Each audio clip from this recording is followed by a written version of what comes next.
تحریک انصاف کے سربراہ عمران خان نے کہا ہے کہ انہیں اقتدار ملا تو وہ کراچی سے ٹارگٹ کلنگ کا خاتمہ کر دیں گے۔ عمران خان نے یہ بات کراچی کے علاقے گرین ٹاؤن میں تحریک انصاف کے جلسے سے خطاب کرتے ہوئے کہی۔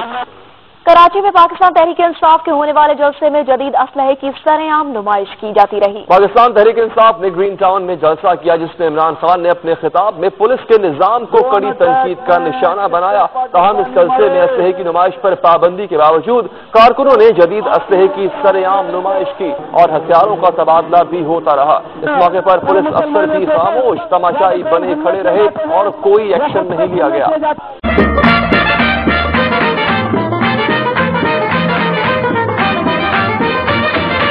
جنگل میں ہے مور بڑے، شہر میں ہے چور بڑے، جنگل میں ہے مور بڑے، شہر میں ہے چور بڑے، اپنے بھی وسطاد یہاں پڑے ہوئے ہیں اور بڑے، مائیکل تو بس لوگوں کی خالی جیب کترتا ہے، پھر نہ کہنا مائیکل دارو پی کے دنگا کرتا ہے۔ عمران خان کی تقریب میں آمد پر ان کے ہمراہ آنے والے متعدد افراد کھلے عام جدید آتشی ہتھیاروں کی نمائش کر رہے تھے۔